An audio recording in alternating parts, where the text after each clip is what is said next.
Eric, thank you. Author Melody Chatelle is with us this morning to talk about her new book. It is called Journeys of Heartaches and Grace, and it's about conversations and life lessons from young people with serious illness.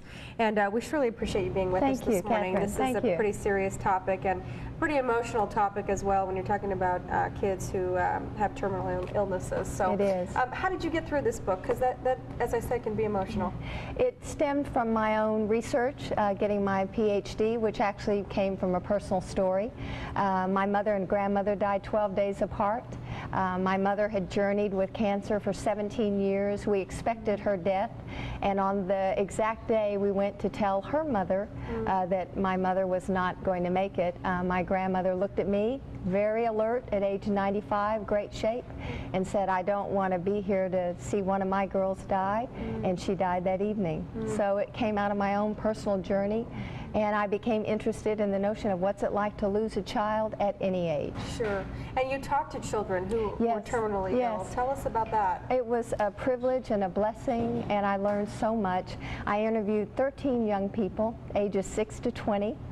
Of those 13, 5 are still alive and doing well.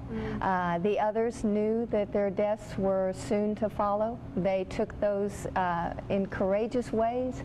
They were full of life. They were full of humor. One of the stories is called The Hooters Guy, a 16-year-old boy who wanted to go to Hooters, I'm sure for a hamburger, right? They have good chicken wings there. That's right. Like that. So that he did. He went in his wheelchair and his oxygen tank, and his mother and his hospice chaplain all went to Hooters. And so they're great stories, and they teach us about life at all ages. Yeah, I mean, you learn from the kids who are terminally ill, but on the other hand, they are learning from you too. Absolutely, I think so. And I think what they had to say was applicable to all of us at all ages. We all have people who are ill in our lives, and we don't know what to say necessarily. And so they had specific phrases and words that were helpful. Well, you have some points here, some tips for folks. Show up and listen, avoid telling your own stories, right? Right. Just listen. Even if the silence is uncomfortable, let it engulf you and let them talk about their stories. Don't you try to make sense of their situation. Or maybe not try to empathize with their situation, right? Because you may have no idea. Exactly. You may have had cancer, but your cancer is different than their cancer, and their cancer is different than yours. Asking questions like, how can I help you? Is there anything that you need? Correct. I think that those are huge. Huge. And then follow through. If they say, yes, I need this, or I want that, then be there and do that. And sometimes it's just the littlest thing that can make a difference in somebody's Sounds like life. you've had good knowledge and personal experience I've had a couple experiences with that. But what are some things that, well, here we're seeing some boy phrases like, don't worry, this is God's will. And we were just talking about this when my grandmother died when I was 14, and people would say, oh, it's okay, you know, don't worry, you'll get over this. And I really felt that it was rude, and I felt that they weren't embracing, and they weren't I guess acknowledging my pain. Right.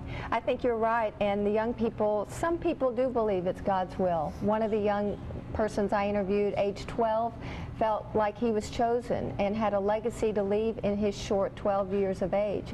In fact, this young man, Catherine, had pre-recorded a message to be played at his funeral, age 12.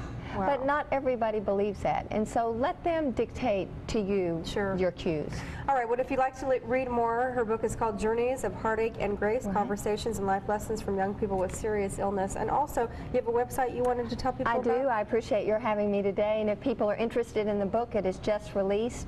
They can get it through my website, www.Chatelle and Associates, and that's CHATELLE and Associates.com, or a 1-800 number 864-1648, and that's to my publisher, who's also here in Austin, Langmark Publishing. Well, Melody, thank you so much. We surely appreciate you being on. It's an honor to be here. Thank you, Catherine. All right, still ahead, we're going to have a few baby animals from the Capital Texas Zoo.